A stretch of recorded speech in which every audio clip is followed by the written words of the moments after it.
One love. God bless.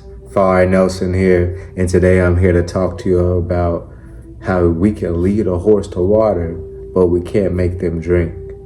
Now, this is a saying that I'm sure all of us have heard, or maybe you haven't heard, but a lot of us have heard at least growing up and this and that, and we haven't really took into consideration how deep this saying means, because we weren't on the same spiritual journey that we were on when we were kids, or, things like this. We just thought of it as, oh, okay, this person must be stubborn, or this person must be just hard-headed, and, just thought of it as simple as that. Or we completely didn't understand the analogy at all, and it went right over our head, and we're just like, oh, okay, horses are stubborn, donkeys are stubborn. Like, I understand this. So we have to realize, well, I realized at least, you don't have to realize, but I realized that that saying alone holds so much weight in your spiritual journey. We see that come up so many times, and it just hit me today when I was, trying to give someone advice on what path they should take in their life, to get through a trial and tribulation that they're going through. And that like parable came into my head, even if that's what you want to call it. I know it's not holy or nothing like this, but it's almost like a parable.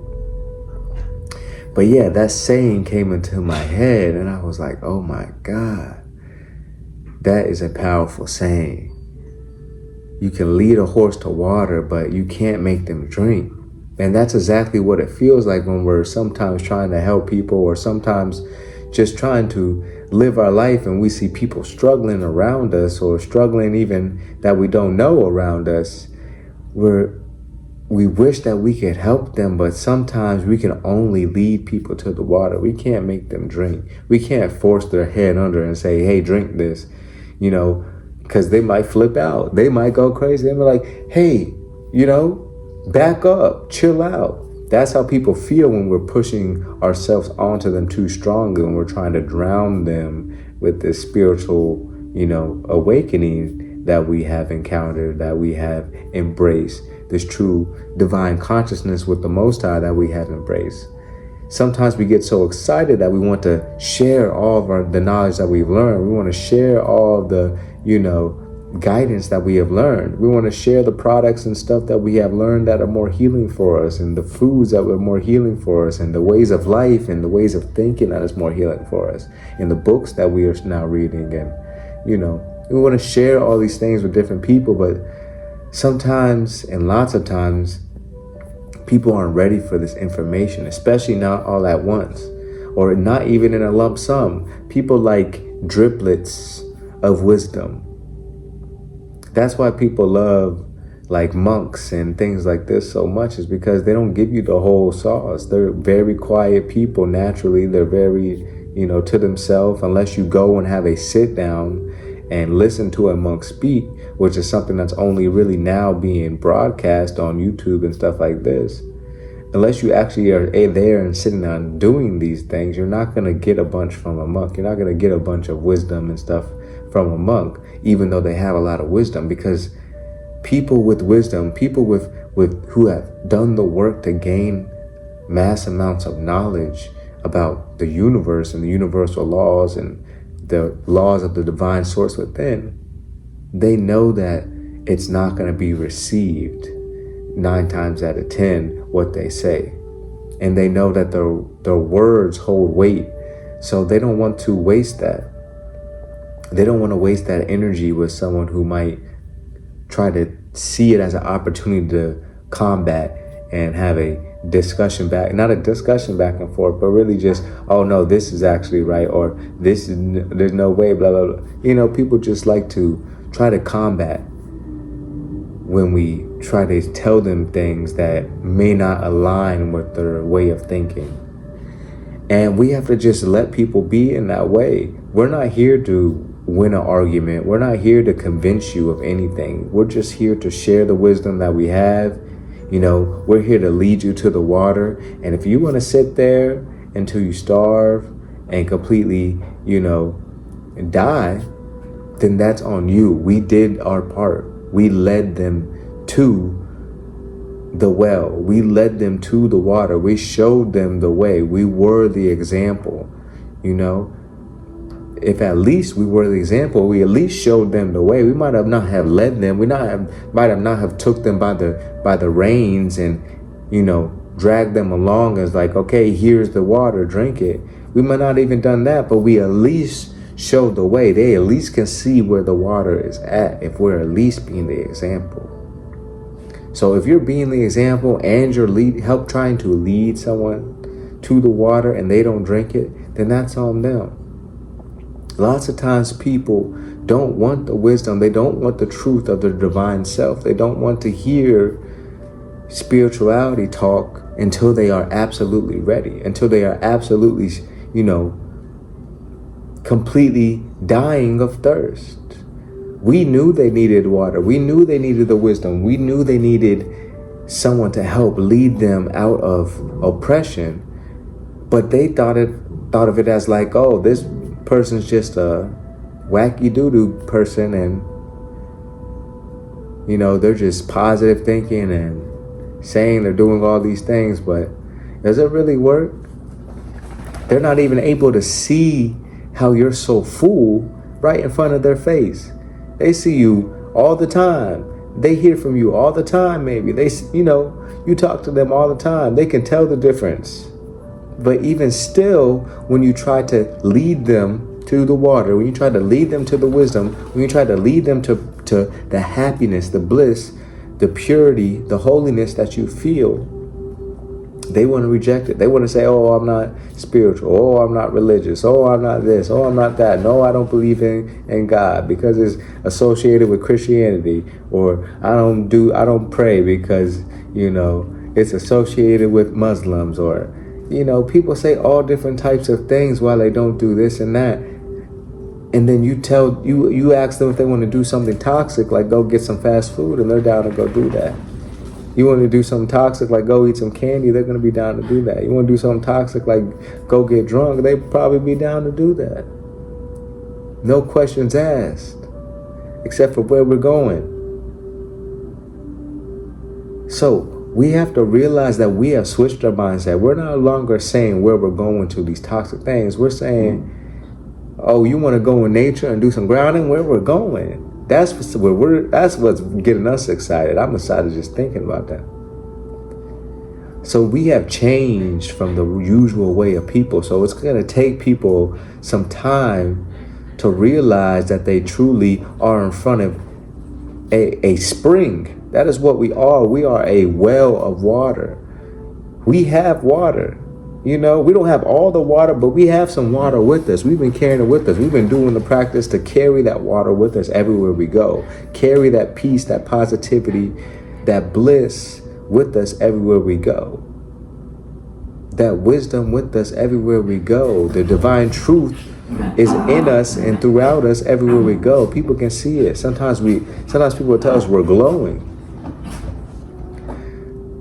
So when we're carrying this water with us and people still don't even take it,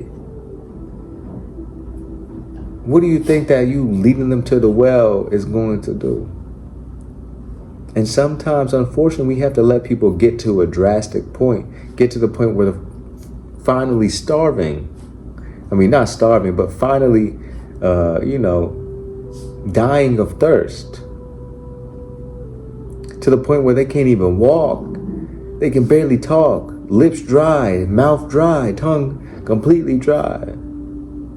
Can barely speak, completely depressed in a hole, in a pit of life. We sometimes have to wait until then before people will come to us and truly say, or they might not even come to us. They might just see and keep on hearing and keep on being able to view you and see what you've done. They keep on hearing you talk about meditation. They keep on hearing you talk about reading spiritual books. They keep on hearing you talking about journaling, about getting outside and doing grounding. They keep on hearing you talking about praying.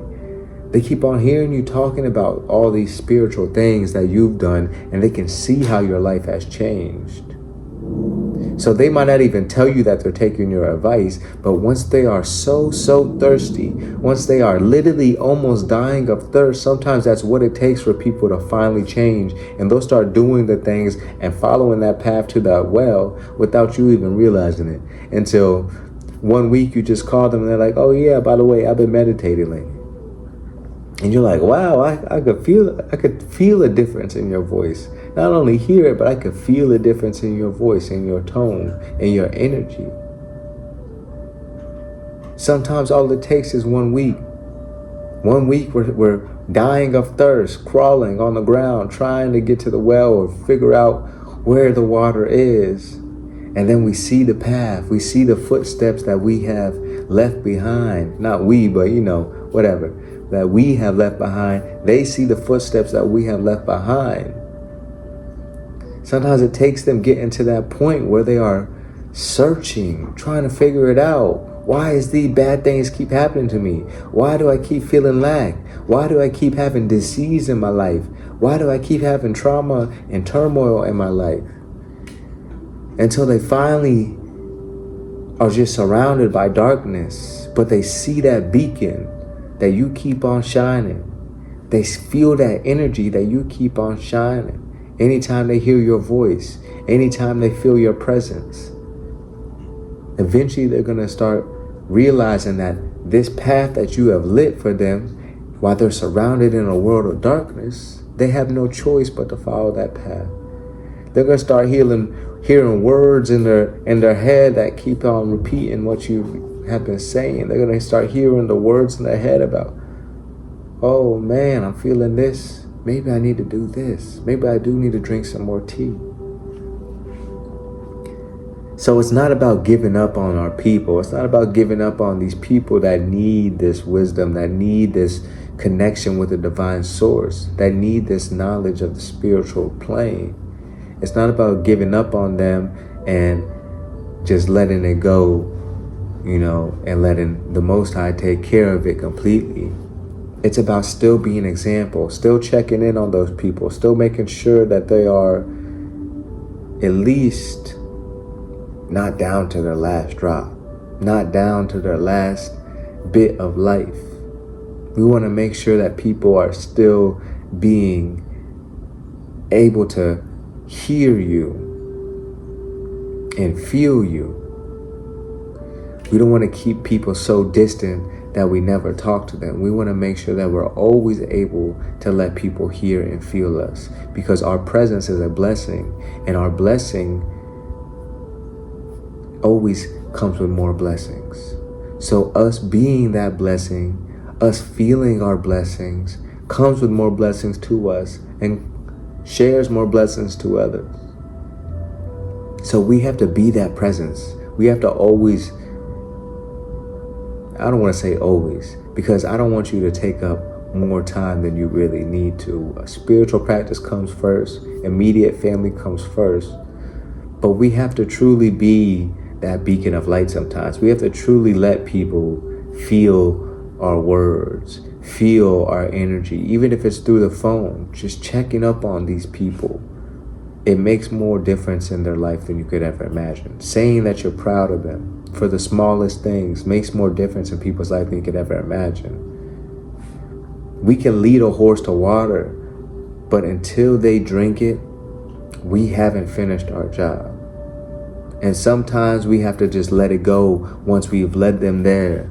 Once we have done everything that we could do and we're completely exhausted because we've been pulling them all year. We've been holding their stresses and worries on our back. Sometimes it takes us letting go and letting them feel the pressure of the world themselves without you there. It's a balance. It's about being there, but also being aware when you're stressing yourself too much. We don't want to pour out our cup to the point where we're empty. We want to make sure that we're always refilling our cup by doing our spiritual practices, taking time for our own self, our own grounding, our own meditations.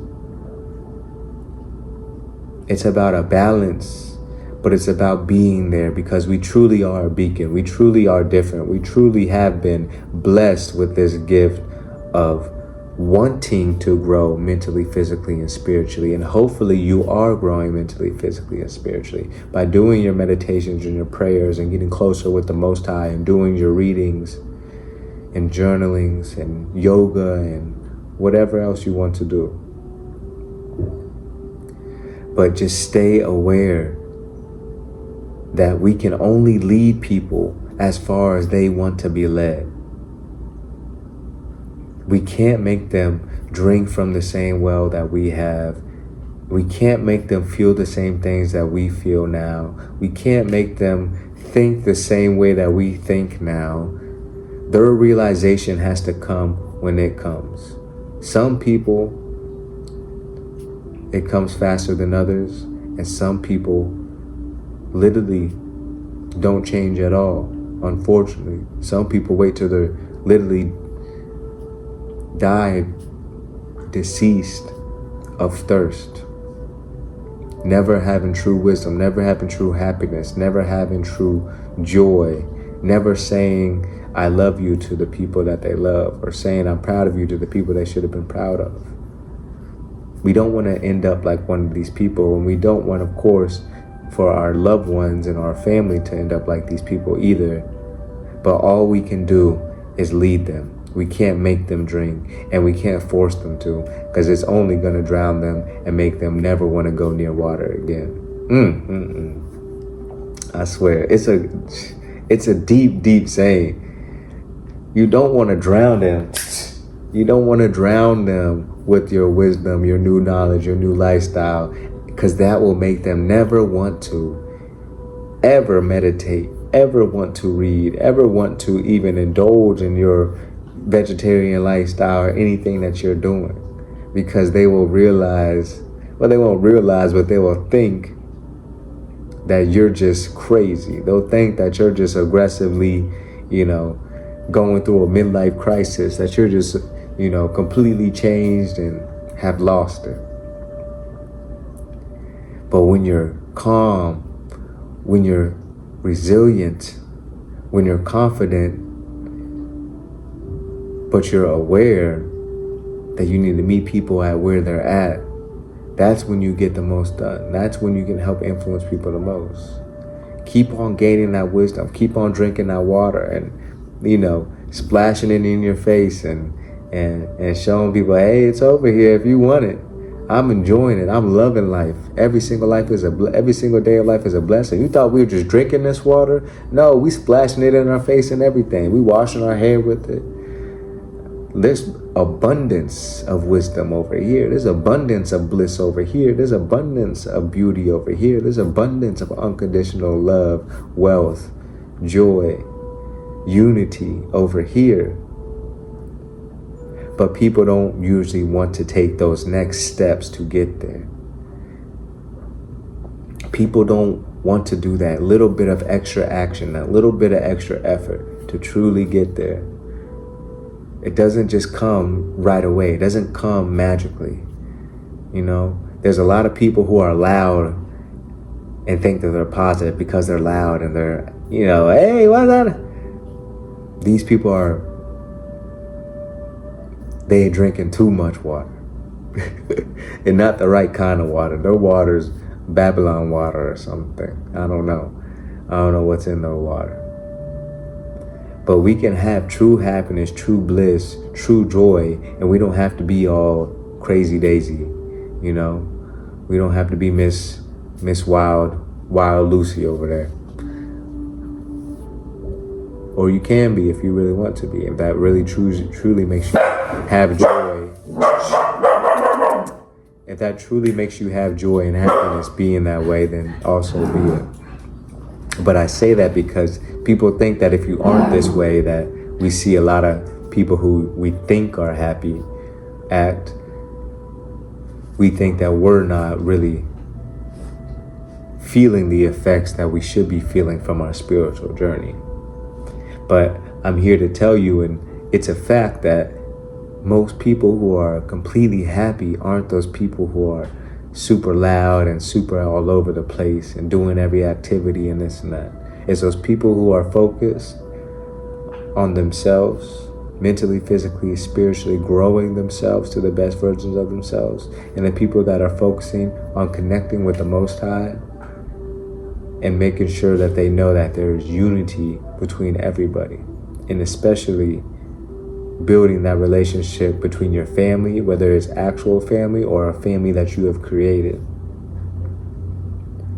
And from there on out, all the rest of the people that we help, or the rest of the people that we influence, or the rest of the people that we just come in contact with and share our light, share our love, share our spirit and our energy with, is just at random, and it's a blessing as it is. We don't need to stress. We don't need to worry. We don't need to make sure that we're liked. We don't need to make sure that we're the loudest, we're making people laugh and this and that. We have water. We have an abundance of water. And it's the Most High, most holy water. When you're doing things and you're living out of this righteous path, and you're doing the spiritual work and spiritual practices to make sure that you're staying in that divine mindset with that Christ consciousness, then everything in your life is going to work out. Everything in your life is going to align perfectly and start building on top of each other until it's a beautiful house of worship. We are a true temple, and we are a true creator, and a co-creator with the Most High. But we have to do what we need to do to make sure that we are being led exactly how we should be led, so that we can fill up our cup, so that we can also help fill others until they are finally, just as we are, knowing exactly where the source is, just as we are knowing that they can help fill others as well. Because once we know the source, once we know where the water is, once we can help lead people to the water and everything, that means we can always come back to the source and fill up our cup. So yeah, we can pour out, give our energy here and there, give our wisdom here and there, try to change people here and there. But once we get about halfway, maybe 1/3 of the way, down in our cup, we need to be filling it up. We don't want to even get down to 0%, because it's very, very important to always keep that Christ consciousness, always keep that awareness. All people are waiting for you is that one slip up, that one time where you are acting different, and they'll say, see, that wasn't the person that I thought that they were. See, that Most High stuff isn't really working for them. Because people love to indulge in negativity. They love to see what they want to see. So we have to always be an example. You may say it's a burden, you may say it's hard, you may say it's too much pressure, but you have chosen this path, and this path has chosen you. So don't let your energy drain because you're trying to fill everybody else's cup. You know the source. You know where you need to go to when you're feeling drained. And you know where you need to go to if you don't even feel drained. We should be doing these things every day. Our cup should be overflowing with abundance, so that we can help others. We can help the child of the Most High, just as we are helped, just as we are blessed. We can lead a horse to water, but we can't make them drink. We can give people and tell people the wisdom. We can show people what it takes to be living a holy life, a righteous life, but it's up to them to take that path, to actually walk that full length before it's a desperate time, before they're completely dying of thirst, before they're struck with disease and illness and depression and all these things. So just focus on being a leader. Focus on making that path clear. Focusing on just being that shining light at the top of the hill. And always make sure that you're filling your cup. I know that we want to help everybody, but we have to keep our cup full. We should be refilling ourselves every single day with meditation, with prayer, with journaling, with reading, with yoga, with eating healing foods, not consuming things that are going to drain us, like silly TV shows and things like this. We have chosen this path, and this path has chosen us. So feel the blessings that are supposed to be granted to you. The Most High has said it, the Most High has declared it, and it is true. So good luck on your journey, and if you haven't, please subscribe, like, comment, share, and I appreciate everybody that's been doing that. And I appreciate everybody that always keeps on tuning in every single time I drop a video, because I do these every single day. And if I don't, just know that I tried, but I just had too much of a busy day. But I love doing these videos. I love everybody that's tuning in. And just know that you're not alone. There's people just like you on this earth. There's people just like you going through the same type of stuff universally, mentally, physically, and spiritually, who are trying to grow themselves more and more every single day in every single type of way. We just have to stay patient, stay disciplined, keep building our knowledge, keep building that wisdom, and love ourselves. One love.